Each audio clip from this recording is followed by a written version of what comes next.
The zipper sounded louder than my mother's voice had. I found Nora in the front hallway with her blue duffel bag pressed against one leg and her winter coat pulled over her pajamas. She had packed the way children pack when they have done it too many times. 3 shirts, 2 pairs of jeans, and a toothbrush wrapped in a washcloth. Nothing that could not be carried in one hand. "Where are you going?" I asked. She did not look at me. Back. Back where?" "The agency. A group home. Wherever they put girls my age." Behind us, the house was silent. Sadie was asleep upstairs with the paper crown my sister had given her at dinner, crooked beside her pillow. I stepped between Nora and the door. "You are not leaving this house tonight." Her fingers tightened around the strap. "If I stay, they'll take her too." My stomach went cold. "Who told you that?" Nora finally looked at me. There was no anger in her face. That frightened me more than anger would have. "Your mom said one difficult child can ruin the whole placement. Kimberly said the judge can still let you keep Sadie if I say I don't want to be adopted." "They said that to you?" She swallowed. "At dinner, your mom told you to keep the sweet one. She meant Sadie. Everybody always means Sadie." I caught her wrist, then loosened my hand when she flinched. "I am not becoming Sadie's mother by proving every adult who abandoned you was right." Her phone lit up inside her coat pocket. A message preview appeared on the screen. "Once the older one is out, Sadie can finally have a normal family life. Do not let Laura turn this into a fight." The sender was my mother. Nora stared at the floor. "They already sent me back once." That was when I understood. The weekend my parents had called the caseworker and claimed Nora was dangerous had never been about safety.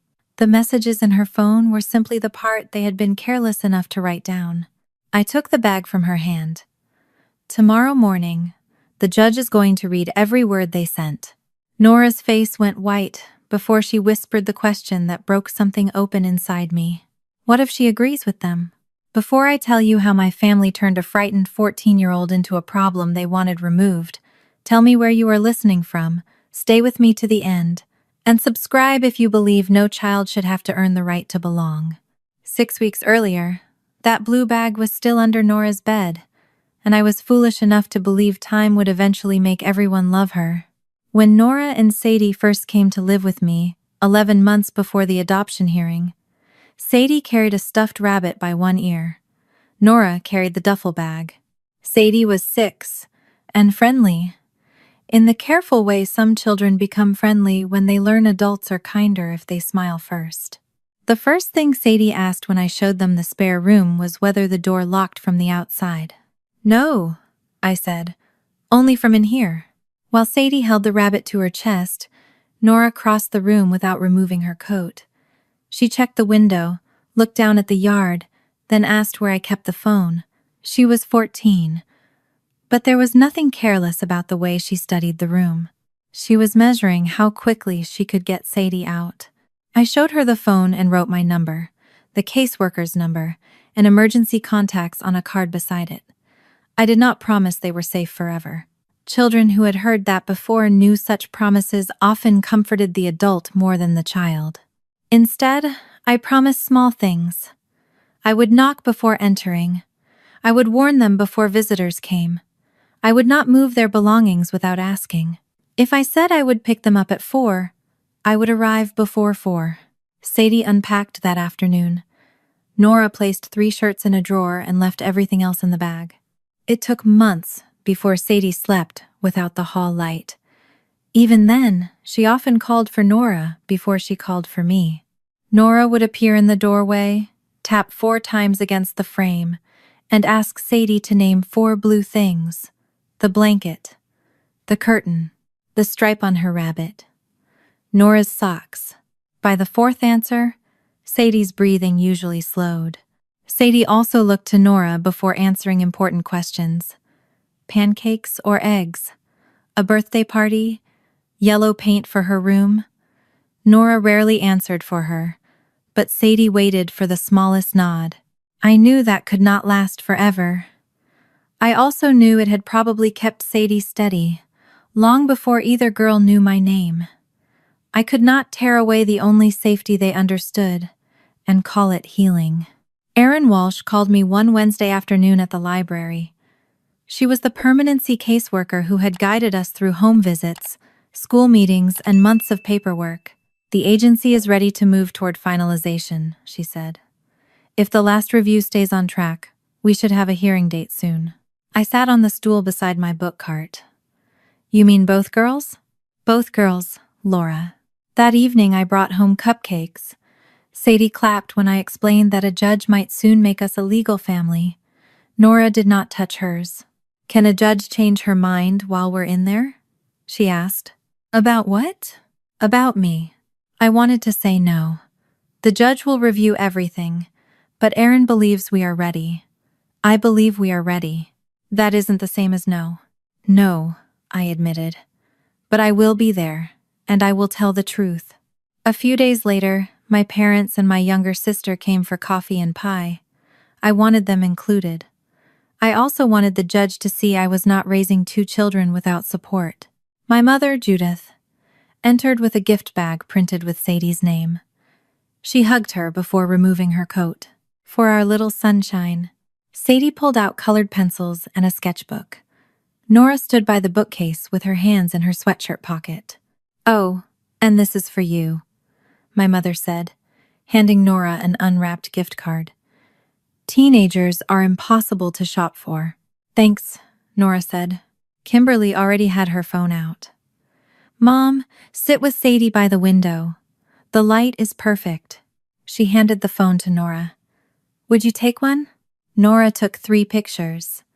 Kimberly never asked her to join them. My father noticed. I saw it in his face, but he only reached for more coffee. I told myself Sadie was easier to know. She hugged people and talked about school. Nora answered questions as if every word might be used later. My family needed time, and I needed their support. It was the explanation that asked the least of me. After they left, I carried Nora's gift card upstairs. Her door was open, and the duffel bag was visible beneath the bed, still half-packed. You can put the rest of your things away, I said.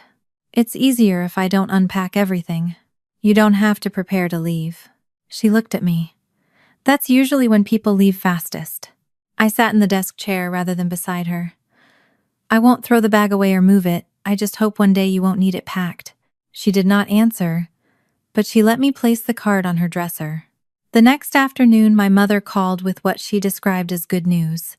She and my father had completed the agency's requirements to provide short-term support. She offered to keep both girls for one night, so I could finish the remaining paperwork and show the court that we had a dependable family network. I thanked her too quickly.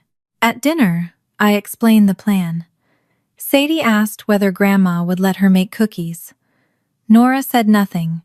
Her eyes moved toward the stairs and the room where the blue bag waited under her bed. Then she looked directly at me. If they only want Sadie, she asked, will you make me go anyway? Nora's question stayed between us long after Sadie stopped eating.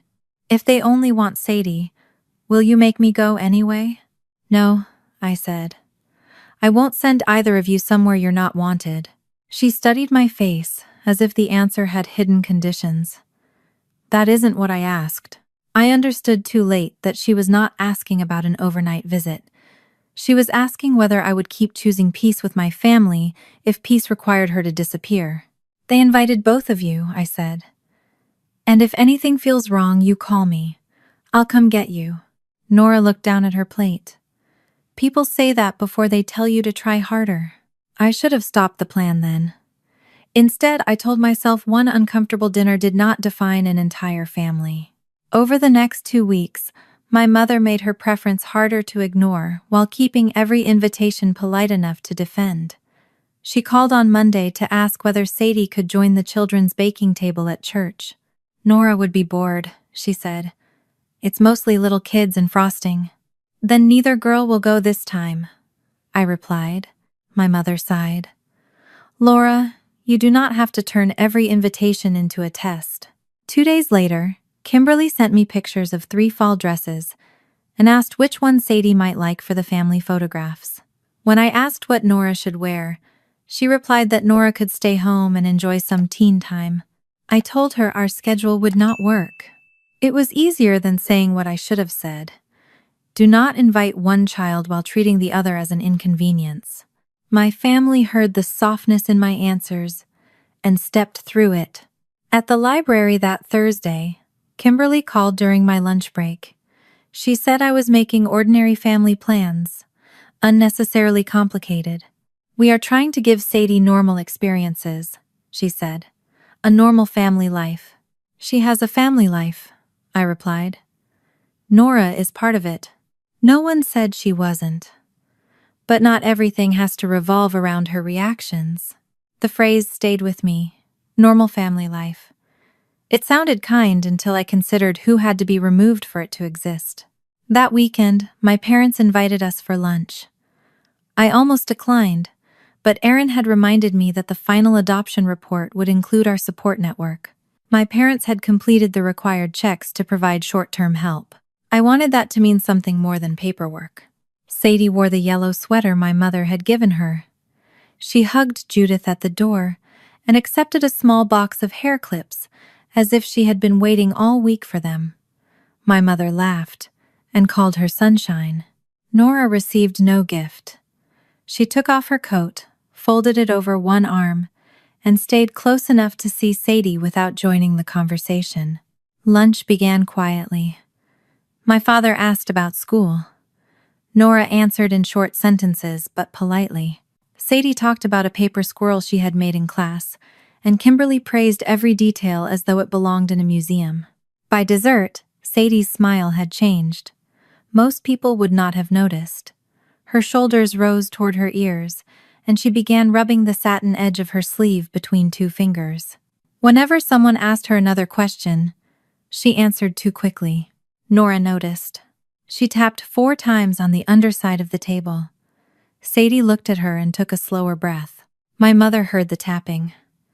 "What is that?" "Nothing," Nora said. "It's their little signal," I explained. "It helps Sadie when she gets overwhelmed." "Overwhelmed by pie?" Kimberly asked. Sadie smiled again, although her eyes had begun to shine. "I'm fine." My mother touched her cheek. "Of course you are. You're always such a happy girl." Nora's jaw tightened. She said she's tired. Sadie had not said that aloud, but I knew Nora was right. She had learned to read Sadie before Sadie knew how to explain herself. Kimberly lifted her phone. "Let's get a picture before everyone leaves. Sadie, come sit between Mom and Dad." She arranged them near the window. Sadie obeyed, still smiling. Nora remained beside the table. Kimberly glanced at her. "You could try smiling once. It won't hurt." Nora looked directly at her. "You could try taking one picture without making Sadie perform." The room changed. My father stared at his plate. My mother's hand fell from Sadie's shoulder. Kimberly gave a short laugh. "There it is. One pleasant afternoon, and you still have to make it ugly." Nora pushed back her chair.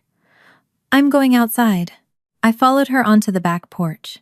Cold air moved through the trees, and Nora stood with her arms folded tightly across her chest. "What Kimberly said was unfair," I told her. "Then why am I the one outside?" "Because the way you spoke to her was disrespectful." She kept asking Sadie to smile when Sadie wanted to stop. "You can tell me that without attacking her." Nora looked through the glass door. Inside, Kimberly was taking another picture. Sadie was still smiling. "They don't listen when I say it normally." "I listen. Sometimes." The word struck harder because she said it without anger. I reminded her that my family did not understand everything the girls had been through. I said they needed time. Then I asked Nora to give them a chance. She nodded once, but her face closed. At the time, I took the silence for agreement. Later, I understood she had heard something else. She had heard that keeping my family comfortable still mattered more than making her feel safe. That evening, Aaron called to confirm that my parents had completed the final requirements for approved respite support. She said one overnight visit could help everyone practice before the adoption became permanent. I nearly told her about lunch. Instead, I described it as tension between a guarded teenager and relatives who were still learning. My mother called 10 minutes later as if the timing had been arranged. "Let us keep them next Saturday," she said. "Just one night. We're doing the fall family photographs, and it might help Nora feel included." I hesitated. "We need photographs of all of us," my mother continued. "It will help everyone see how well this is working." I wanted Nora included. I wanted proof that my family could learn. Most of all, I wanted to stop feeling as though becoming the girl's mother required me to choose between them and everyone who had known me before.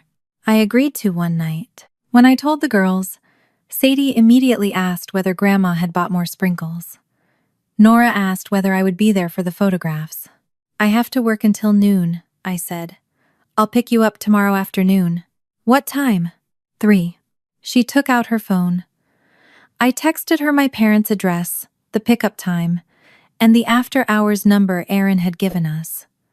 Nora captured each message before placing the phone face down. "You don't need screenshots," I said. "The messages will still be there. I save things." "Because it helps you remember?" Her expression warned me not to ask again. "Because I save things." I decided it was another way she managed uncertainty.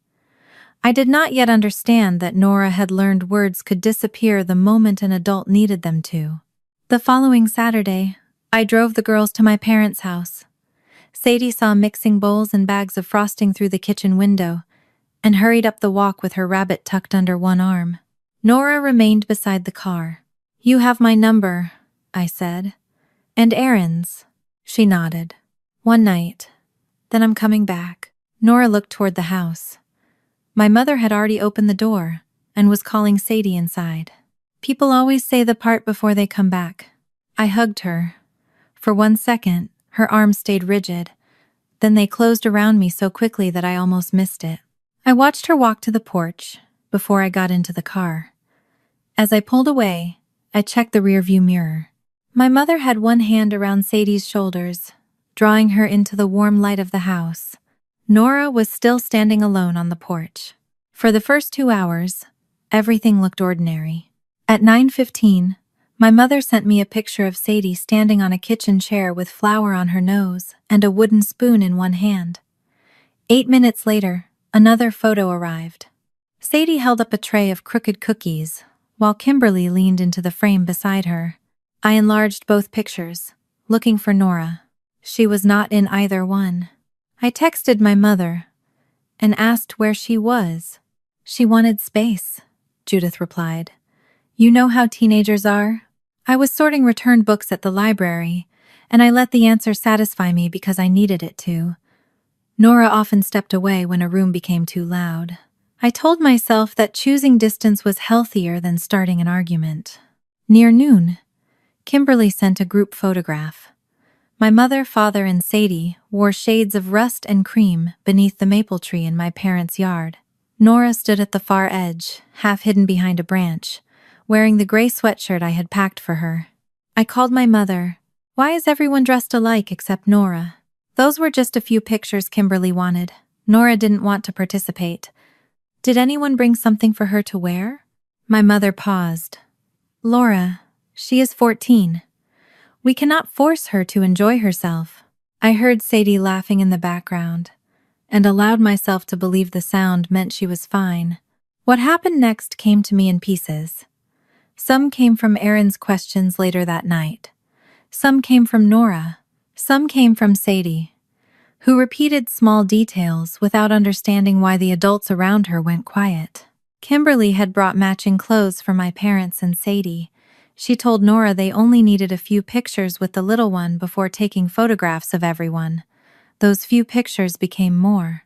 Sadie was moved from the porch to the yard, then into the living room beside artificial leaves and pumpkins. At first, she followed every instruction. She tilted her head, folded her hands, and smiled when Kimberly asked. My mother fixed her hair. Kimberly straightened her collar. My father lifted her chin toward the window when she looked away.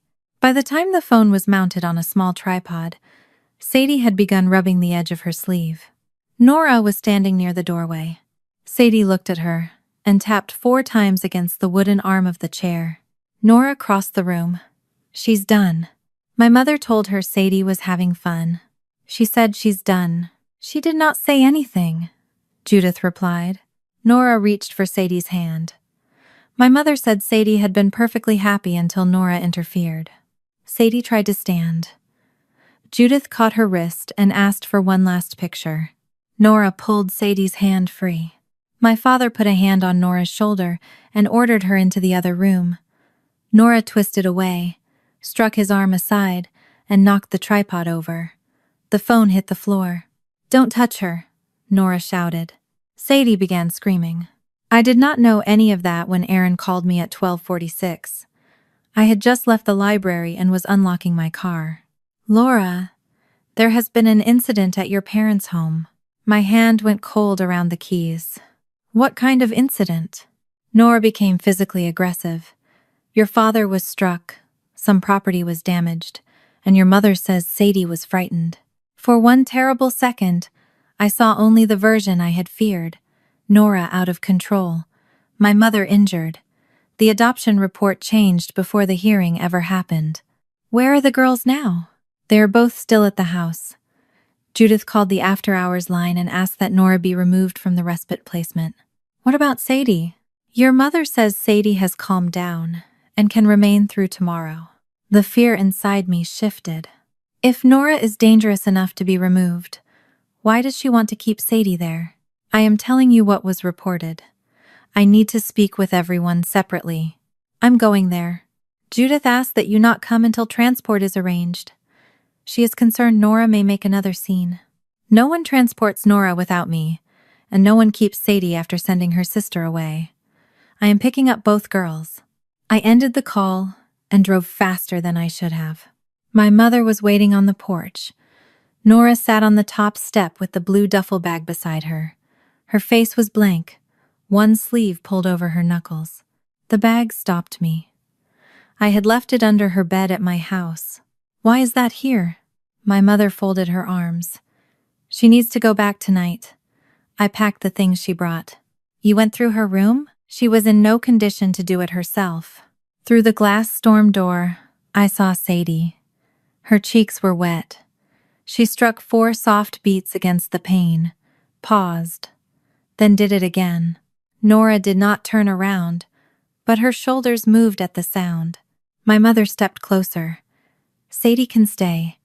She is finally calm, and taking her now will only reward Nora for controlling everyone." Sadie was crying because the person who usually answered her signal was outside with a packed bag. "Open the door." "Laura," Nora shoved your father. "She broke Kimberly's equipment. She cannot be around Sadie until professionals decide what is safe." "Then why did you ask to keep Sadie?" "Because she deserves one peaceful night." I walked past her and opened the door. Sadie ran into me so hard I nearly lost my balance. She clung to my waist and looked toward Nora. "Is she coming home?" "Yes." My mother said my name, in the warning tone she had used since I was a child. I picked up Sadie's coat. "Both girls are coming with me." Nora took the duffel bag without looking at anyone. My father appeared in the hallway. A red mark crossed his forearm, but when our eyes met, he looked away. Kimberly knelt beside the fallen tripod, checking the cracked corner of her phone case. "She could have broken the phone," she said. Sadie was still crying. Kimberly did not look at her. The drive home was quiet. Sadie held Nora's sleeve from the back seat. Nora stared out the window. Once Sadie was in pajamas beneath a blanket, I asked Nora to join me at the kitchen table. She remained standing. "I shouldn't have pushed him," she said. "What happened before that?" "I pushed him. I knocked the stand over." "That isn't the whole question. It's the part that matters." I wanted to tell her it did not matter, but using force mattered. My father had a mark on his arm, and the phone had hit the floor. "You cannot hit someone because you think they are handling Sadie wrong," I said. "You have to call me or step away." Nora nodded immediately. The speed of it unsettled me more than an argument would have. "Are they moving me?" "No. Aaron has to write it down." "She does. So are they moving me?" I said no. My answer came too sharply.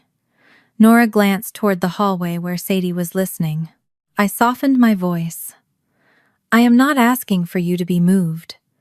Aaron has to understand what happened, and so do I. Nora nodded again. She had already decided that understanding was only the step before judgment. Aaron called after the girls went upstairs. The incident would be documented, and the agency had to review whether Nora's protectiveness had become unsafe or controlling. My mother had already sent a written account, saying Nora controlled access to Sadie and became violent when another adult tried to comfort her. I told Aaron about the 4-beat signal and Sadie crying behind the glass. Aaron listened, but I heard caution in her questions. Had Nora ever blocked me from Sadie? Had she become physical before? Did Sadie appear afraid of her? I answered truthfully. Nora watched Sadie too closely. She sometimes spoke for her. Months earlier, she had shoved a student who grabbed Sadie's backpack. I had understood those things as the remains of a childhood, in which no adult protected either girl. That night, I wondered whether understanding had become an excuse. When I checked the bedrooms, Sadie was asleep beside Nora, one hand wrapped around her sister's sleeve. Nora's eyes were closed, but I could not tell whether she was sleeping. The blue duffel bag was no longer under the bed. It stood beside the bedroom door. The next morning, Aaron called before breakfast. Laura, your mother actually submitted a formal request overnight. She wants the agency to evaluate separate permanency plans for Nora and Sadie. Aaron came to the house that Monday afternoon with a folder tucked under one arm and the careful expression adults use when they have already heard a version of a child before meeting the child herself. She spoke with me first at the kitchen table. Nora waited upstairs with Sadie, although I could hear Sadie moving across the hallway every few minutes to make sure we were still there. Your mother's request does not mean the agency is separating them, Aaron said. But any report involving physical aggression has to be reviewed. She asked to keep Sadie while sending Nora away. I included that in my notes. Doesn't that tell you something? It tells me I need the complete sequence from everyone involved. I understood why she had to say it. I still hated hearing my mother's account treated as one version among several, as though the truth stood somewhere politely between them. Aaron asked to speak with Nora alone. I stayed close enough to hear chairs move but not their words. When Nora came out 20 minutes later, her face looked unchanged. Aaron joined me in the hallway. She acknowledges striking your father's arm and knocking over the phone stand. She says she should not have done either. Did she explain why she crossed the room? She said Sadie wanted to leave. Did she mention the signal? No. I looked toward the stairs. She knows you are worried she controls Sadie. She may think anything she says about protecting her will prove your concern. That is possible. It is also why we need to make sure Sadie is allowed to speak and act without Nora deciding what she needs. The problem was that Aaron was not wrong. We made a safety plan that afternoon. Nora was not to use her body to block, pull, or remove Sadie from another adult unless there was an immediate emergency. If she believed Sadie was distressed, she had to call me or another approved adult. Sadie would begin practicing coming to me when she felt afraid, instead of relying only on Nora. Written on paper. Every point sounded reasonable. Nora sat with her arms crossed while Aaron explained it. So if she asks me for help, I ignore her? She asked. No, I said. You tell me. What if you are not there? You call me. What if no one listens? Aaron leaned forward. Then you keep using words. You do not put your hands on someone. Nora looked at the safety plan. Okay. She signed where Aaron indicated without asking another question. I could see what she had heard, even though no one had said it. The adults now had a document explaining how everyone would stay safe around her. After Aaron left, I tried to soften the damage. This plan is not saying you are dangerous. It has my name on it. It is saying we need a better way to handle situations when Sadie gets overwhelmed. Nora folded her copy twice and slid it into her pocket. You mean when I get overwhelmed? I wanted to deny it, but my hesitation answered for me. Over the next few days, Judith and Kimberly sent Aaron more examples. Each one was something that had happened. Each one arrived without the part that made it understandable. My mother reported that Nora resisted letting Sadie attend family activities alone. Kimberly wrote that Nora became rude whenever adults praised Sadie. They mentioned that Nora checked Sadie's phone and school tablet. When Aaron asked me about the devices, I had to admit Nora sometimes reviewed messages before Sadie opened them. She said she was looking for unknown names because their biological mother had once contacted them through someone else's account. That history matters, Aaron said. But Laura, it cannot mean Nora monitors every part of Sadie's life forever. I know. The words came easily. Knowing what to do about it did not. Once the reports existed, I began seeing Nora through them. At breakfast, she asked Sadie whether she had eaten enough before school. The question sounded like an order. At pickup, Nora sat on a bench outside Sadie's classroom instead of waiting near the main entrance. I wondered whether she was checking who spoke to her sister. When Sadie hesitated between two library books, she looked at Nora before choosing. I noticed the movement, as if I had never seen it before. That evening, I found Nora packing crackers into Sadie's backpack. She already has a snack, I said. She did not eat the one they gave her yesterday. I can handle her food. Nora stopped with one packet in her hand. I need you to let me be the parent, I said. Her expression did not harden. It simply emptied. I'm trying. The answer followed me into the kitchen. Nora did not know how to stop protecting Sadie, because there had been years when no one else did it. If their mother disappeared for a night, Nora found food. If a stranger entered the apartment, Nora locked Sadie in the bedroom. If adults argued, Nora counted colors until Sadie stopped crying. Those habits could not remain unchanged. Sadie needed the freedom to become 6 instead of someone's emergency. Nora needed the freedom to become 14 instead of a substitute mother. But removing Nora would not heal either girl. It would only teach them that the survival skills adults forced upon Nora had become the reason she was no longer wanted. Aaron returned later that week to review the written accounts. She read part of my mother's report aloud. Sadie became relaxed once Nora was removed from the room. Sadie was coloring at the other end of the table. Her crayon stopped. I wasn't relaxed, she said. Aaron lowered the paper. What do you remember? I cried because Nora was outside. Did you feel scared of Nora? Sadie looked at her sister before answering. Nora immediately turned toward the window, trying not to influence her. No, Sadie said. I wanted her to come back. Aaron made a note. The report also described the 4 taps as a command Nora used to control Sadie's behavior. It is a grounding technique, I said. They have used it since before they came here. Was it taught by a therapist? I don't know. Nora taught it to me. Without documentation, my explanation sounded less solid than I wanted it to. Nora's phone vibrated in her lap. She glanced at the screen, captured something, then turned it face down. I assumed she was saving another appointment or school message. She did not look up again. That night, I called my mother. You left out the beginning, I said. Beginning of what? You said Sadie relaxed after Nora was removed. She says she was crying because Nora was outside. Sadie is 6. She does not understand what happened. She understands whether she was frightened. My mother sighed. I reported what I saw. You are so determined to protect Nora that you are starting to deny what she does. I am not denying that she pushed Dad. Then stop looking for excuses. Compassion is not the same as pretending a dangerous pattern is harmless. The words landed exactly where she intended. I had spent months worrying that love might make me blind. My mother knew that fear because she had helped put it there. Kimberly took the phone from her. Sadie could have a normal family life, she said, if she did not have to live according to Nora's moods. Nora is also a child. No, Laura, she stopped being one a long time ago. I ended the call before my anger became something they could report to. The following afternoon, Aaron emailed to say the finalization hearing would remain on the calendar. The agency was not recommending separation, but several concerns had to be resolved before the judge could approve anything. I read the message twice at the kitchen counter. Across the room, Nora's phone lit up beside her homework.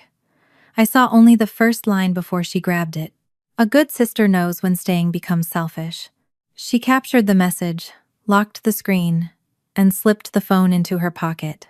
When I asked who had written it, Nora looked straight at me. "No one," Nora said, and slipped the phone into her pocket. I should have pressed harder.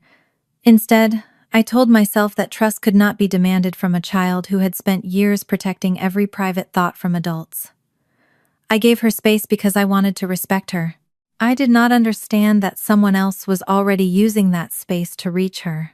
Over the next several days, Nora began preparing Sadie for things Sadie did not know she was being prepared for. I found them on the bedroom floor with index cards spread between them. Sadie was decorating each card with stars, while Nora wrote information in block letters. "What are you working on?" I asked. "A memory game," Sadie said, holding up a card with my phone number. "I have to know Mom's number without looking." Nora pointed to another card. "And where your school papers are." Sadie recited that her medical papers were in the blue folder in my desk.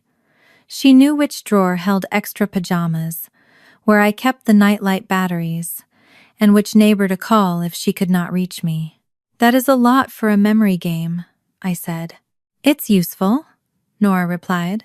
Sadie tapped 4 times on the floor. "Nora says you know this now, so I can do it with you too." "I do know it." "See?" Nora told her. "You'll be fine." The words were ordinary. The way she said them was not. She sounded like someone finishing instructions before a departure. I asked Nora later whether school or the hearing was worrying her. She shrugged and said judges made everyone nervous. I decided she might be struggling with changing her name. Bennett was one of the last things connecting the girls to their biological parents, and Nora might see becoming a Whitmore as erasing what remained. That explanation kept me from asking the more important question. Was someone making her believe she did not belong in mine? The signs became harder to ignore. When Sadie made a card for adoption day and wrote Whitmore family across the top, she asked Nora to add her name. Nora handed the marker back. "You already wrote everyone." "I didn't write you. You can put mine wherever." Sadie left a space beside her own name. Nora never filled it. 2 days later, I brought home a dark green sweater for Nora to wear to court. She folded it carefully and placed it on my bed. "It doesn't fit?" I asked. "It fits." "Then why are you giving it back?" "You can return it before the tags come off." "I bought it for you. You might need the money for something else." I asked whether she would rather choose something herself. "I have clothes." She left before I could tell her the sweater was my clumsy way of showing I expected her to be standing beside me. Sadie wanted pancakes after the hearing. When I asked Nora what she wanted, she kept her eyes on her homework. "Whatever your daughter likes." "Our daughter," I said. "And I asked what you want." "I don't care. You usually care about food." "That doesn't mean I need a vote." I sat across from her.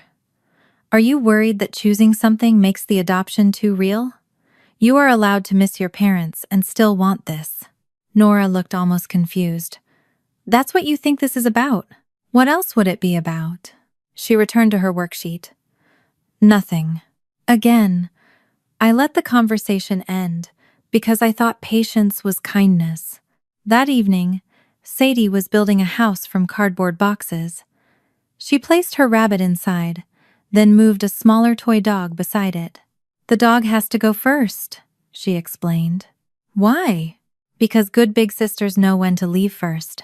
The scissors in my hand stopped moving. "Who told you that?" Sadie's eyes shifted toward the hallway. "Grandma says that." "When did Grandma say it?" "I don't remember." Nora appeared in the doorway. She heard it wrong. Sadie looked down at the cardboard house. "What did she hear?" I asked. "Grandma was talking about a movie." "Which movie?" Nora's mouth tightened. "I don't know. Ask Grandma." I did. Judith sounded offended before I finished repeating Sadie's words. "That child watches dozens of things," she said. Now every sentence in her head is my fault? She said you told her good sisters know when to leave first. That sounds like something Nora would say. Have you or Kimberly sent either girl messages about placement? There was a pause, just long enough to matter. I have encouraged Nora to think about what is best for her sister. That was not my question. I am their grandmother. You are not allowed to discuss placement, separation, the hearing, or what the agency might do with either child. Not by phone, not by text, and not when I am out of the room. Judith lowered her voice. You are isolating those girls from the only family willing to support you. Support does not mean frightening them. You are turning this into a war, Laura. No, I am telling you where the boundary is. I ended the call with my hands shaking. It was the first time I had spoken to my mother without softening the last sentence, so she could pretend it meant something else. Within an hour, Kimberly called. Mom is devastated, she said. She suggested dinner before the hearing so everyone can clear the air. I don't think dinner will fix this. The judge is going to look at your support network. Do you really want the agency hearing that you cut off your whole family days before finalization? There it was again. Not concern about Nora, only a warning that conflict might make me look unstable. I should have refused. Instead, I agreed to one dinner at my parents' house the night before court. I told myself I wanted no unresolved fight following us into the hearing. Part of me still hoped one firm conversation could turn my family back into the people I needed them to be. After the call, I found Nora in the hallway with her phone in one hand. 3 message previews flashed before she cleared them. Do not make Laura choose in court. If she fights the agency, Sadie could lose everything. You are old enough to ask for a home that can handle you. Nora. She captured the screen, swiped the notifications away, and opened her photo gallery. For a second, I saw a folder labeled School. It contained rows of screenshots. She locked the phone. Who is sending those? It's not your business. If someone is talking to you about the hearing, it is my business. You said you wouldn't go through my phone. I won't. I am asking you to show me. No.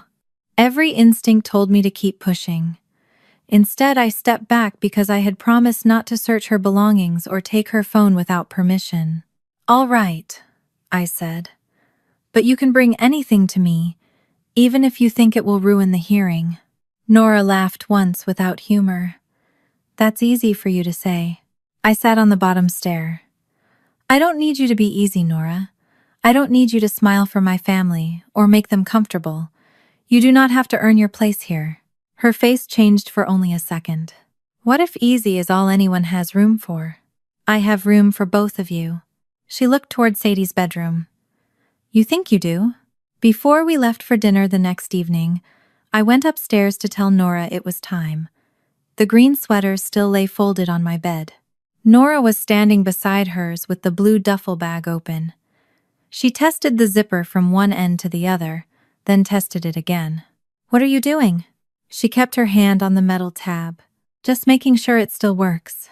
Nora closed the blue bag before we left, but she did not push it back beneath the bed. She placed it beside the nightstand as if she expected to need it soon. My parents' dining room looked prepared for a celebration rather than an apology. Judith had made macaroni and cheese because Sadie once told her it was her favorite. A small white cake sat on the sideboard, with Forever Family written across the top in yellow icing. Kimberly was already holding her phone when we arrived. Let's get one picture before dinner, she said. Tomorrow will be chaotic. We can take pictures after the hearing, I replied. This one is just for us. She positioned my parents behind the girls and told Sadie to stand in the middle. Nora moved beside her, but Kimberly pointed toward the end of the group, a little farther over. I need Mom and Sadie together. Nora stepped to the edge of the frame. She did not complain, which should have worried me more than an argument would have. Kimberly took several photographs, examined them, and asked Sadie to smile again. I ended the session by saying dinner was getting cold. My mother filled Sadie's plate before anyone else sat down. Would you like to sleep here next weekend? We could make more cookies and show everyone at church your new dress. Sadie looked at Nora. There will be no overnight visits next weekend, I said. Judith's serving spoon stopped over the bowl. I was asking Sadie, and I'm answering as her parent. Almost her parent, Kimberly said lightly. Let's not make tonight tense. Tomorrow does not change the rules we already have. Nora picked up her fork but did not eat. Sadie took one bite, then glanced around the table as if trying to decide whether smiling was still required. Kimberly turned to her. There is a children's program at church next month. You would love it. Would Nora come? Sadie asked. When things settle down, Kimberly replied. Maybe. Nora placed her fork beside her plate. I looked at my sister. There will be no events that invite Sadie and exclude Nora. You cannot make a 14-year-old attend activities for little children, Kimberly said. I am not making Nora attend. I am telling you to stop using her age as an excuse to offer Sadie a separate family. My father shifted in his chair. Judith cut his meat as though the conversation were happening somewhere else. I reminded them that, if everything went as planned, both girls would legally become my daughters the following morning. Thomas kept his eyes on his plate. His silence answered a question I had not wanted to ask. My family had not gathered to welcome 2 children. They had gathered to make one last argument for keeping only the child they liked. This dinner was supposed to clear the air, Judith said. Instead, you arrived ready to accuse everyone. I arrived with one boundary. No one discusses placement with either girl. No one asks Sadie to go somewhere. Nora is deliberately excluded. And no one describes Nora as a problem that has to be removed. Judith's face tightened. You are letting a traumatized teenager decide the future of a 6-year-old. Nora is not deciding anything. I am. Then you are choosing badly. Kimberly leaned forward. We all saw what happened during respite. Nora became violent because another adult tried to comfort Sadie. You saw the moment she reacted. None of you have been willing to talk about what happened before it. She shoved Dad. Kimberly said, I know. Nora knows. We are addressing it. That does not give you permission to erase everything that led to it. My mother set down her napkin. Sadie cannot spend her childhood being managed by Nora's moods. She is not being managed. She looks at Nora before she answers. She panics when Nora leaves the room. She cannot attend one family event without Nora interfering. That is why both girls are receiving support. You do not heal their attachment by tearing them apart. Nora stood. Can I use the bathroom? I nodded. She left the dining room without looking at anyone. I did not know until later that she had stopped in the hallway. From where she stood, she could hear every word while remaining hidden behind the wall. Judith waited until Nora was gone before lowering her voice. You still have time to be practical. There is nothing practical about separating sisters. You could give Sadie stability. Nora needs a place equipped for girls like her. Girls like her? Older children with serious damage. My hands tightened beneath the table.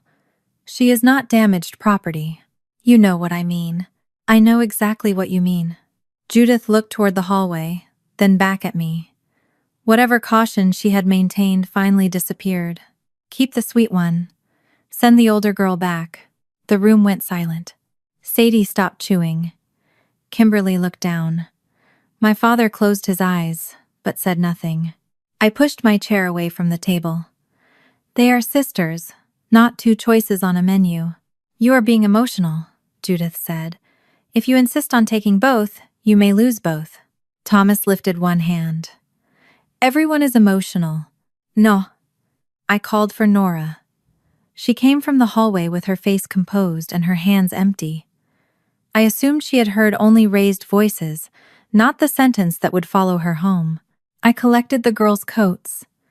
Judith tried to give Sadie a slice of the cake. I left it untouched on the counter. During the drive home, Sadie asked whether there would still be pancakes after court. I told her yes. Nora stared out the window. I thought she was angry with my family. I did not understand that she had already accepted their verdict. At home, Nora helped Sadie into pajamas and read half a chapter of her bedtime book. When I checked on them, Sadie was asleep with the paper crown Kimberly had given her beside the pillow. Nora was not in the room. The blue duffel bag was gone. I heard the zipper in the hallway. Nora stood by the front door, wearing her winter coat over her pajamas. The bag rested against her leg. She had packed 3 shirts, 2 pairs of jeans, and a toothbrush wrapped in a washcloth. On Sadie's pillow, she had left the stuffed rabbit and a square of paper marked with 4 blue dots. "Where are you going?" I asked. "Back." "Back where?" "The agency. A group home. Wherever they put girls my age." "How were you planning to get there?" "I can walk to the convenience store and call the after-hours number." "You are not leaving this house tonight." She gripped the strap. "If I go before court, you can still keep Sadie." "I am not keeping Sadie without you." "You can't do that to her." "I am not doing anything to her." "You'll throw away her home because of me." Her voice broke on the final word. I stepped between her and the door, but did not lock it. "Listen to me. If anyone says I can only adopt Sadie by giving you back, I will not complete either adoption." Nora stared at me in horror. "Then she loses everything." "No. The adults who created that choice are responsible for it, not you. They already sent me back once. They told Erin I was dangerous, and she had to listen. They sent you out of their house. I brought both of you home. They said one difficult kid can ruin the whole placement." "Who said that?" Nora's phone lit inside her pocket. A message preview appeared on the screen. "Once the older one is out, Sadie can finally have a normal family life. Do not let Laura turn this into a fight." The sender was my mother. Nora covered the screen with her hand. I did not take the phone. "Have they been sending messages like that to you?" She looked toward the stairs. "Do you want to show me?" I asked. For a long time, she did not move. Then she unlocked the phone and opened the folder labeled School. Rows of screenshots filled the screen. "I save things," she whispered, "because people say they never said them." The screenshots filled Nora's phone in neat rows. Some were weeks old. Others had been captured only hours earlier. I sat on the floor beside her instead of taking the phone from her hand. The blue duffel bag remained by the front door, close enough that Nora could reach it without standing. "Will you show me the first one?" I asked. She opened a message from Kimberly. "Sadie needs chances to do things without you watching every second. Giving her space would prove you care about what she needs." The message had arrived the morning after my parents sent Nora home from the respite visit. Another came 2 days later. "Your sister was finally calm after you left. You should think about what that means." I glanced toward the stairs. Sadie was still asleep. Her stuffed rabbit lay on the pillow beside her, covering the square of paper marked with 4 blue dots. "Did Sadie tell you she was calm?" I asked. Nora shook her head. "Your mom did." The next messages sounded gentler. Judith told Nora that older sisters sometimes had to make mature decisions. Kimberly wrote that Sadie deserved activities where no one was waiting for Nora to become angry. Then the language, "If the agency decides Laura cannot manage both of you, Sadie could lose this home too. One difficult child can make a whole placement look unsafe. If you really love her, you will not force Laura to choose in front of the judge." Nora watched my face while I read. She was not looking for comfort. She was measuring whether I believed them. "How long has this been happening?" "Since Grandma's house." "Why didn't you tell me?" "You kept saying the agency had to look at everything." "They do, but that does not mean anyone gets to frighten you." "You said they had a reason to be worried." I said, pushing my father was wrong. "I did not say you should lose your home." Nora lowered the phone. "It sounds the same when adults write it down." I asked why she had placed the screenshots inside a folder labeled School. "People don't look in school folders." "That isn't what I meant." She rubbed her thumb over the edge of the case. "There was a foster mom before you. She said she would keep both of us until they found somewhere permanent. I waited. She texted me that she would never let them move Sadie without me. Then she decided I was too much." "What happened to the message?" "She deleted it from the tablet. When I told the caseworker, She said maybe I misunderstood. Nora's voice remained flat, but her hand had begun to shake. Another time, someone told me they wanted Sadie for a weekend. They kept her longer. When I said they were trying to split us, the worker asked if anyone had written that down. Did they? No. The phone dimmed between us. So now you save everything, I said. If it says move, placement, or your sister. There was no pride in the answer. She spoke as though describing where she kept an emergency flashlight. I asked whether I could continue reading. Nora hesitated, then unlocked the screen again. The later messages were no longer suggestions. Tell Aaron you think a home for older girls would be better for you. Use the words therapeutic placement. They will understand that you are trying to get help. You can say the separation is voluntary and in Sadie's best interests. I read the final sentence twice. Do you know what voluntary separation means? It means I say I want to go. Do you want to go? Nora looked toward the stairs. That isn't the point. It is the only point that matters when someone claims the decision is yours. She opened another screenshot. Kimberly had written a short script for what Nora should say if Judge Cooper asked whether she consented to the adoption. I believe a more appropriate therapeutic placement would meet my needs, while allowing Sadie to remain in a stable family. The words did not sound like Nora. They did not sound like any frightened 14-year-old packing 3 shirts and a toothbrush. Did they ask you to memorize this? They said I shouldn't make everyone wait while I tried to explain. I understood the plan then. My mother and sister did not merely want Nora removed. They wanted her to request it herself. If Nora told Aaron and the judge that she preferred another placement, Judith could insist no one had separated the girls. Kimberly could say they had only respected a teenager's wishes. They were teaching a child how to sign her own rejection. I remembered every time I had asked Nora to give my family another chance. Every invitation I had accepted because I wanted the court to see a dependable support network. Every soft answer I had given when my mother excluded Nora. My desire to keep the peace had given them access to her. I could not undo that night by sitting on the floor and hating myself. Nora needed me to act, not collapse. May I take pictures of these with my phone? Her hand closed around the device. Why? So Aaron and Mara can see exactly what was sent. No. Nora. They need to know. The agency might get mad. At you? They'll say I hid it. Or they'll think everything is too complicated and move Sadie. The adults who sent these messages created the problem. You did not. What if court gets canceled tomorrow? It might be delayed.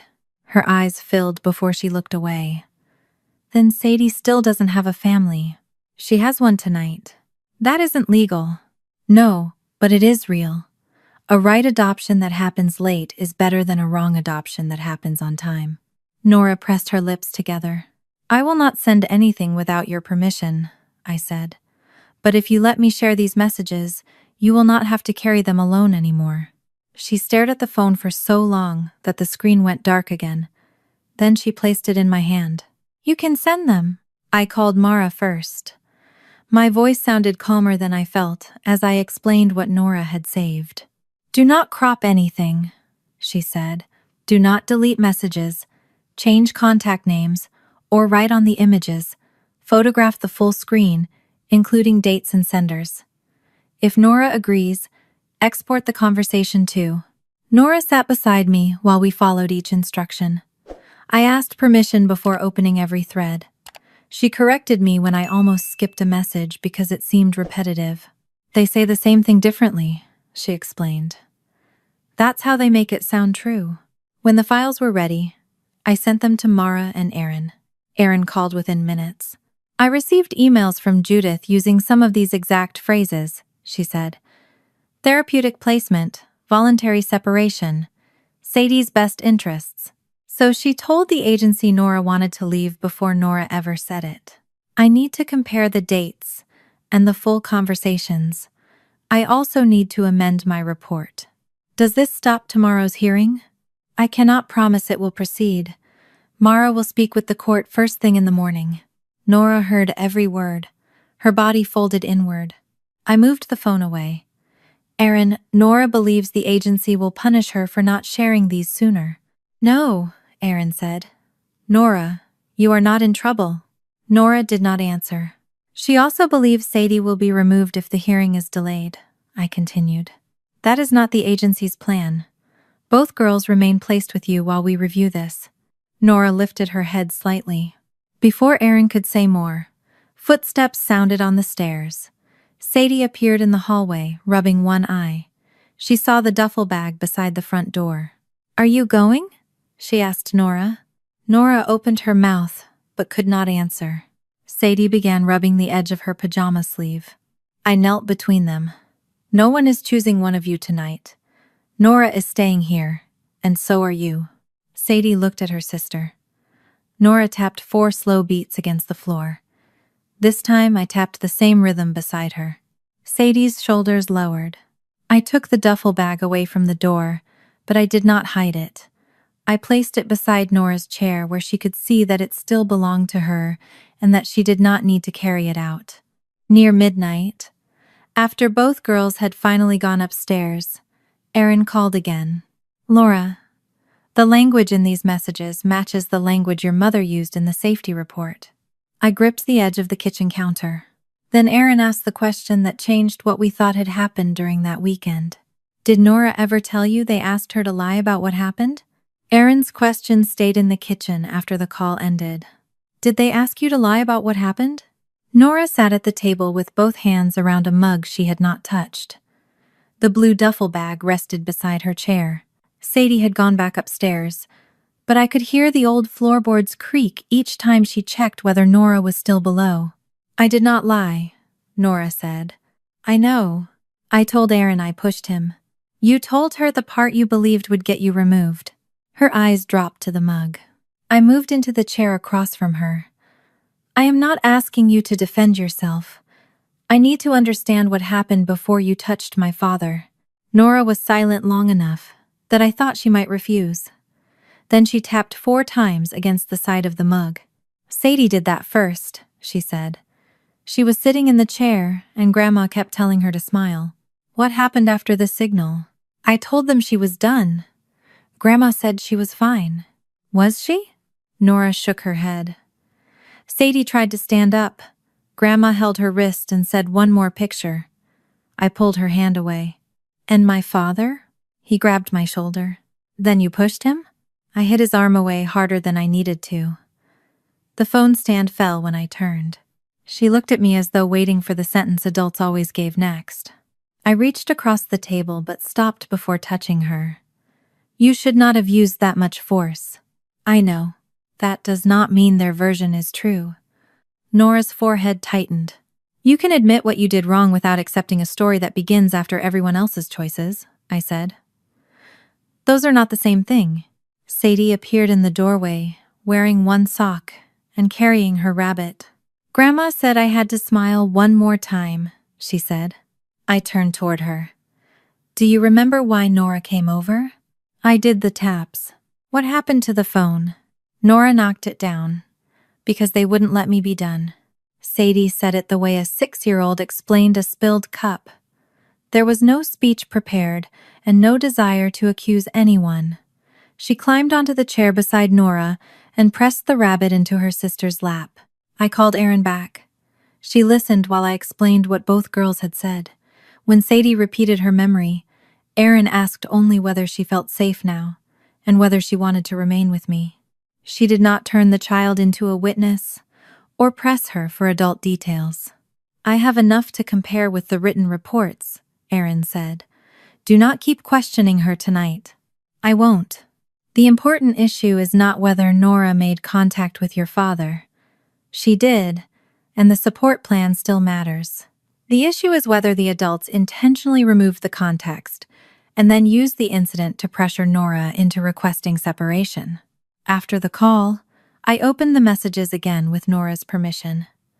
The official emails my mother had sent Aaron described Nora as becoming aggressive when adults attempted to comfort Sadie.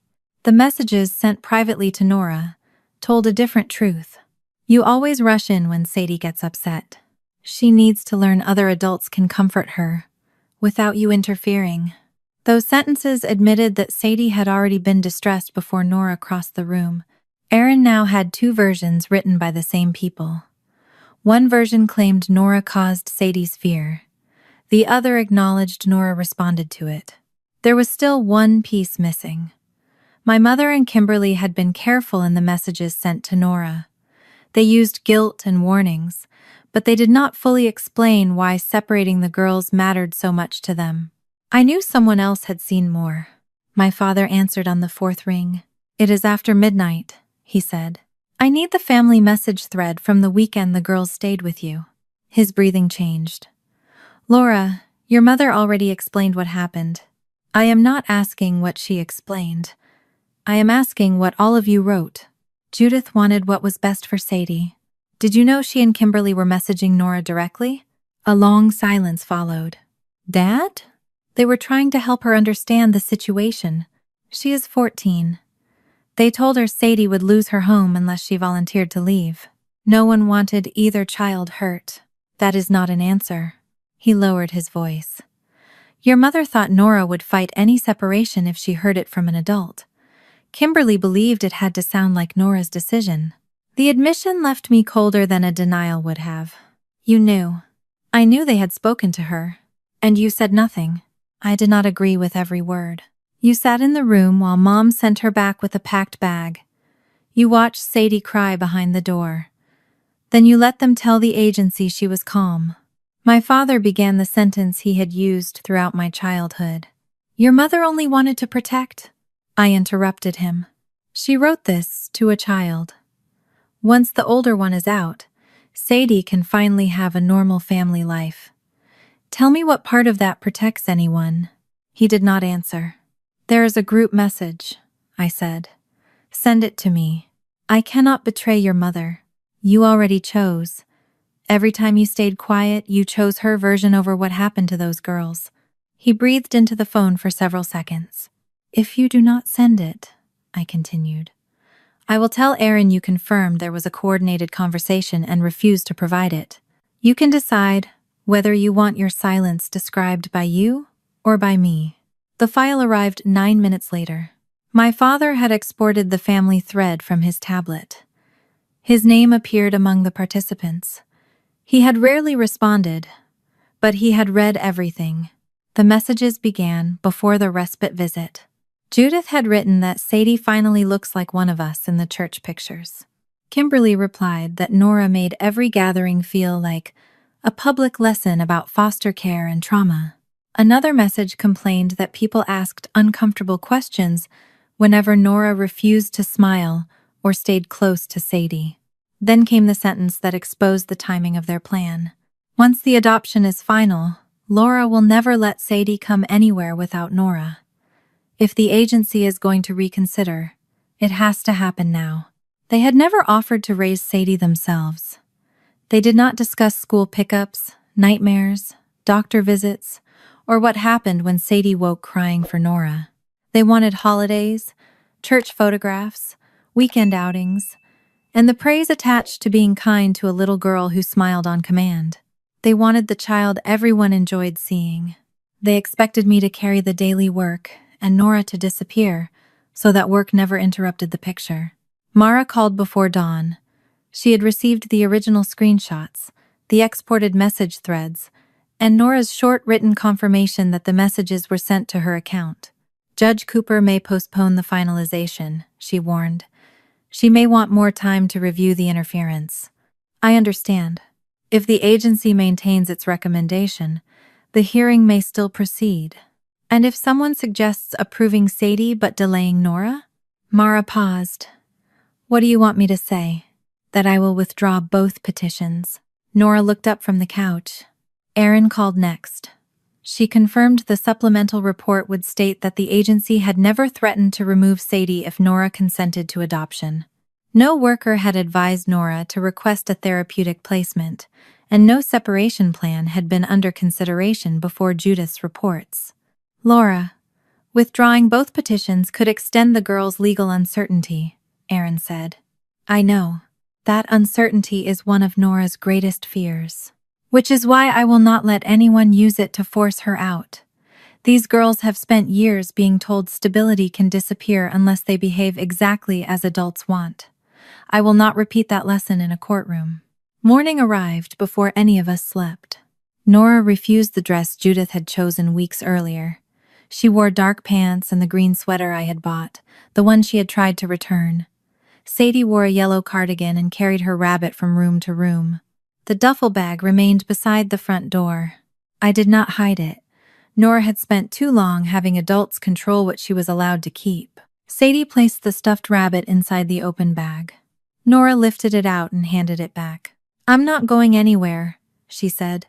At the courthouse, Mara met us near the security desk. Erin stood farther down the hall holding a new folder against her chest. Nora watched the courtroom door, as if it might open, and swallow one of us. "If I say yes," she asked, "can they still take Sadie because of me?" I faced her fully. "No. But if anyone tries, they will have to go through me first." The courtroom door opened. The courtroom was smaller than the meeting room at my library. There was no jury, no crowd, and no dramatic row of strangers waiting to watch our lives change. There were only 2 wooden tables, a judge's bench, and a box of tissues placed beside a pitcher of water. My family had arrived before us. Judith wore the blue suit she saved for church holidays. Kimberly held a gift bag in one hand, and her phone in the other. Thomas stood behind them with a small camera hanging from his wrist. They had come prepared for a celebration, as though the messages sent during the night had not altered anything. Kimberly raised her phone when Sadie entered. "Not yet," I said. "No pictures until the hearing is over." My mother looked at me as if I had embarrassed her in public. Nora moved closer to my side, while Sadie held the sleeve of her green sweater. Judge Elaine Cooper entered, reviewed the appearances, and explained that the hearing concerned both girls' adoption petitions. Her voice was calm, which made every sound in the room seem sharper. Mara stood. "Your Honor, supplemental material was submitted this morning. It concerns communications intended to influence Nora Bennett's consent and the agency's permanency recommendation." She did not make a speech. She handed the court a short packet, then sat down. Erin confirmed that the messages had been preserved from Nora's phone and compared with emails Judith had already sent the agency. The dates, phrases, and instructions matched. She also confirmed that no caseworker had advised Nora to request a different placement or warned that Sadie would lose my home if Nora consented to the adoption. Judge Cooper turned several pages before reading aloud. "Tell Erin you think a home for older girls would be better for you." Nora's fingers tightened around the edge of her chair. The judge read another message. "If the agency decides Laura cannot manage both of you, Sadie could lose this home too." My mother shifted beside Kimberly, but neither spoke. Then Judge Cooper read from the family thread my father had provided. "Sadie finally looks like one of us in the church pictures." The room seemed to shrink. Another message followed. "Once the adoption is final, Laura will never let Sadie come anywhere without Nora. If the agency is going to reconsider, it has to happen now." Each sentence changed the meaning of the safety report. Words that had sounded like concern now appeared beside instructions designed to frighten Nora into leaving. Judge Cooper looked at my mother. "Mrs. Whitmore, did you send these messages?" Judith sat straighter. "I was trying to make Nora understand what her behavior was costing Sadie.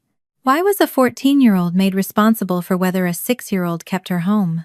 That is not what I meant. You told her Sadie could lose the placement unless she requested another home." Judith glanced at me before answering. She understood the sacrifice we were asking. Mara did not need to say anything. My mother had named it herself. Judge Cooper's expression did not change. "A child's consent to adoption must be her own. It cannot be produced by making her believe another child's safety depends upon surrendering her place in the family." Kimberly leaned forward. "Sadie lights up every room she enters. Nora frightens people. We were only trying to give the little one a chance at a normal childhood." I looked at my sister and finally understood how completely she had measured both girls by what they gave the adults around them. Sadie smiled, so they called her healing. Nora watched, questioned, and remembered, so they called her damage. Erin spoke next. She did not pretend Nora had done nothing wrong during the respite weekend. Nora used unnecessary force when she struck Mr. Whitmore's arm away, she said. That behavior remains part of her treatment and safety plan. However, the original report omitted that Sadie had signaled distress, asked to stop the photographs, and was physically prevented from leaving the chair. It was also incorrect in stating that Sadie became calm after Nora was removed. Sadie cried and repeatedly called for her sister. Erin placed both hands on the folder. The agency does not recommend separating these siblings. We recommend finalizing both adoptions with trauma-informed family support from approved individuals who can respect the girl's relationship and Laura's parental boundaries. Judge Cooper turned to me. Miss Whitmore, after everything you have learned, do you wish to proceed? Yes, Your Honor, with both petitions. And if the court determined that only Sadie's petition could be approved today? I had already made the choice in my kitchen hours earlier. Saying it in that room still felt like stepping off solid ground. Then I would withdraw both petitions. Sadie looked up at me. Nora stopped breathing for a moment. I kept my voice steady. I want both girls to have legal permanence. But I cannot become Sadie's mother by proving Nora was right to believe love only has room for the easier child. If more time is needed, we will take more time. I will not build our family by returning one of them. Judge Cooper watched me, then turned to Nora. Nora, I need to hear what you want. Not what you believe Sadie needs. Not what Mrs. Whitmore wants. What do you want? Nora's lips parted, but the first answer came from the fear she had practiced. Sadie can stay without me. That was not my question, the judge said gently. I'm not asking what you are willing to lose. Nora looked at Sadie. Sadie reached across the space between their chairs and took her hand. Then Nora looked at me. I did not nod or tell her what to say. For once, no adult needed her answer to protect anyone else. I want to stay, she said. Her voice trembled, but she did not look away. I just didn't think I was allowed to want that. Sadie squeezed her hand. Do we get the same adoption day? Judge Cooper's face softened. Yes, the same day. The judge reviewed the remaining findings, accepted Nora's consent, and approved both petitions. Their names became Nora Bennett Whitmore and Sadie Bennett Whitmore, keeping the name they had shared before adding mine. When Judge Cooper signed the orders, Sadie whispered, Is that it? That is it, I told her. Erin met us outside the courtroom and explained that my parents and Kimberly would be removed from the approved respite list. There would be no unsupervised contact. Any future relationship would depend on what I considered safe and what both girls wanted. Judith followed us into the hall. Sadie, sweetheart, come take one picture with Grandma. Sadie looked at me, then at Nora. She slipped her hand into her sister's and walked toward the exit without answering. Nora carried both adoption certificates until we reached the courthouse steps. She studied the raised seal on hers as if searching for the hidden line that allowed someone to undo it. So this is permanent, even if I get angry again? She asked. Especially then, we work through it, I said. We do not return people. We left the courthouse carrying 2 adoption certificates, 1 stuffed rabbit, and a silence none of us knew how to fill. Sadie wanted pancakes, so I drove us to a diner 3 blocks from the courthouse. We sat in a red vinyl booth beneath a clock shaped like a coffee cup. Sadie placed both certificates beside the napkin holder and checked them every few minutes, as though the raised seals might disappear if she looked away too long. Nora kept hers folded beneath one hand. You can put it in my bag if you're worried about spilling something, I said. I'm not worried. She moved her water farther from the paper anyway. Sadie ate whipped cream with the tip of her spoon and asked whether the judge had made us a family at the beginning of the hearing or at the end. I told her the judge had made it legal at the end, but we had been doing the work of being a family long before that. Nora looked out the window. Legal is harder to undo. I did not tell her nothing could ever change. She had heard too many promises built from words like forever and never. Instead, I told her the truth. Legal means no one can return you because you get angry, have a bad week, or need more help than they expected. She looked down at the certificate again. That evening, the blue duffel bag remained beside her bedroom door. I wanted to move it. I wanted to empty it, wash it, and hide it in the attic where it could no longer threaten us. Instead, I left it where Nora had placed it. A judge's signature had changed her legal status in a morning. Her body would need more time to believe it. My mother sent an email the next day. She wrote that she was sorry the situation had become so painful. She said every decision had come from love and concern for Sadie. She hoped I would eventually understand that good intentions sometimes looked harsh when children were involved. I read the message once and did not argue with a single sentence. My reply was short. There would be no private contact with Sadie. There would be no church outings, photographs, overnight visits, or family events involving either girl until both children felt safe and I believed the boundaries would be respected. Any future contact would include both sisters unless Nora and Sadie themselves asked for something different. Kimberly responded within minutes. You are punishing the entire family because Mom tried to protect a child. For most of my life, that accusation would have pulled me into an explanation. I would have softened my answer until everyone could pretend the boundary was temporary. This time, I wrote that a boundary was not a punishment. It was the condition required for contact with my children. Then I stopped replying. My father called 2 days later. He did not say my mother had meant well. He said he had heard conversations he should have stopped and watched Nora leave his house with a packed bag, without asking why the bag had been prepared so quickly. I told myself staying quiet kept things from getting worse, he said. It only made your mother's version sound like all of ours. I believe you are sorry. Can I see the girls? Not alone. He breathed out slowly. You may send a card addressed to both of them, I continued. If they want to respond, they will. An apology does not restore access. He accepted that without asking me to comfort him. It was the first useful thing he had done.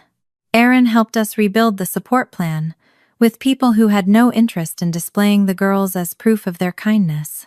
I joined a group for parents adopting teenagers, where no one looked shocked when I admitted that love and exhaustion could exist in the same room. A new respite caregiver named Denise met us at a park 3 times before she ever entered our house. She spoke to Nora as a teenager, not as a warning label, and never invited Sadie anywhere without including her sister in the conversation. Nora also began working with a counselor on the difference between protecting Sadie and taking control of every danger before another adult could respond. She practiced calling me, stepping back, and using words before her body became a shield. Sadie practiced coming to me when she felt overwhelmed. The first time she crossed a crowded room and tapped 4 times against my wrist, Nora went very still. I tapped back and helped Sadie name 4 blue things. Nora watched until Sadie's breathing slowed, then looked away. Later, I found Nora sitting alone on the back steps. She came to you first, she said. You taught her a way to ask for help. She didn't need me. She needed what you gave her. That is different. Nora picked at a loose thread on her sleeve. If she can do things without me, what am I for? You are her sister. You get to annoy her, borrow her pencils, tell her when her jokes are terrible, and love her without being responsible for keeping her alive. A small smile appeared before she could stop it. I framed one photograph from adoption day. It was not the picture Kimberly would have chosen. Sadie's hair had come loose. Nora was not smiling, and my coat was wrinkled from kneeling beside them in the hallway. Nora stood close enough that her shoulder touched mine, and Sadie held both our hands. I placed it on the bookshelf. I did not post it or send it to anyone. It did not need an audience to be true. 6 weeks after the hearing, Nora received an invitation to a 2-night trip with her school art club. The museum program included sketching workshops, a printmaking class, and 1 night in a hotel near Philadelphia. Her first answer was no. Sadie has school, she said. What if she gets scared? I'll be here. What if Denise has to pick her up? Then Denise will pick her up. Nora glanced at Sadie, who was coloring at the table. Sadie held up 4 fingers. I can do the taps with Mom. Nora looked almost offended by how confidently she said it. Then she read the trip form again. The evening before departure, Nora pulled the blue duffel bag from beside her door. For the first time, I watched her pack things that had nothing to do with surviving a removal. She added a sketchbook, charcoal pencils, headphones, 2 bags of pretzels, and an extra sweater because she could not decide which one she wanted. Sadie tried to add the stuffed rabbit. Nora handed it back. He has to stay and protect your pillow. Before bed, Nora left a note on the kitchen table. Back Friday. On Friday afternoon, I heard her key turn in the front door. She entered complaining that the hotel eggs had tasted like wet paper, and that one boy had spent the entire bus ride singing the same chorus. Sadie ran toward her. Nora hugged her, but she did not check the windows, ask who had visited, or inspect the room for signs that something had gone wrong. She dropped the blue bag beside the stairs and looked at me. Is there anything to eat? The first time Nora packed that bag, she was leaving to save her sister.